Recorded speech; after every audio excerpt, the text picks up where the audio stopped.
What I've created here is a new project or a new class named ifTest, and there's a very good reason for that. In this lesson, we'd like to cover if statements and conditionals, which are actually the same thing. So what does this mean? Well, in Java, if we want to do some decision making, we can use an if statement that will check if something is true or false. To show you this, I'll initialize the variable number of team members, let's say, since we're on the robotics team anyways, and we'll call that 30. So number of team members now has the value 30. Now let's check for this value. So the syntax for an if statement is as follows. You're comparing something using this keyword if, and then there are two parentheses. And whatever goes in these parentheses is compared. And if whatever is compared is true, it will execute in between these brackets, and if it's false, it will not. So let's try this out. We can compare this variable, number of team members, using the comparison operator, which is two equal signs. So, two equal signs is the comparison operator.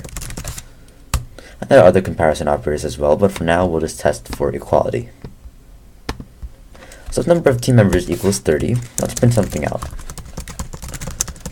There are 30 members on the team. Fairly self-explanatory. And if we run this, we'll see that there are 30 members on the team. So what happened here? Well, in number of team members equals 30, and here we're calling number of team members, which equals to 30. Now 30, of course, equals 30, so we'll go into these two brackets and print out whatever's between them. And we can do more than just one statement. We can print out more things. But for now, this repetition is kind of useless. Now, if there aren't 30 members on the team, maybe there are 31, we're not going to go between these two brackets. Now this condition is false. Number of team members does not equal 30, it equals 31. So we'll just skip those brackets and go out. We can also use an else after the if. And this just uses the keyword else, and then more brackets. That means conveniently we'll end the bracket for us. So if there aren't 30 members on the team, as we checked for in this comparison, why don't we say there are not 30 members on the team? And if we run this, we'll find that there are not 30 members on the team, because number of team members equals 31, this condition was false, so the if statement goes over to the else and prints this out, or whatever is in the brackets. This is fairly self-explanatory. Later on, we'll learn about iteration, which will let us do this multiple times if you'd like. So an if statement is quite simple. It will just check for something that's true. You don't even need the else statement. If you just want to check if something's true and not do anything afterwards, you can just use the if.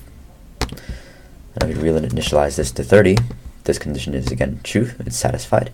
So we'll print this out. And as I said earlier, we can do more things, including initializing another variable. So let's say int build season length equals 6.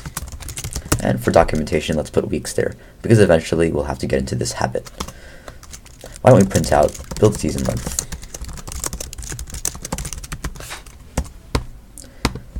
So we can do multiple things in these brackets. We can do as much as we want, actually, with some restrictions. So we would just print out build season length, which we initialize to 6, so we're printing 6 out. And it's quite simple. And again, we can use an else statement to print something else out. Say, there are not 31 members, as we said. And we can initialize something here too. Note that I'm using underscores in this variable name. I haven't done that earlier. I was just using single numbers. Variable names can be anywhere from letters and words. They can have numbers in them, but it's not really something you should do. So if I try this, that works out, but it's not recommended, and that means will actually tell us, may split the declaration into a declaration and the assignment. So let's just call this int a number for now, and we can print out a number very easily. So print out that print line, a number, and we've just printed out a number.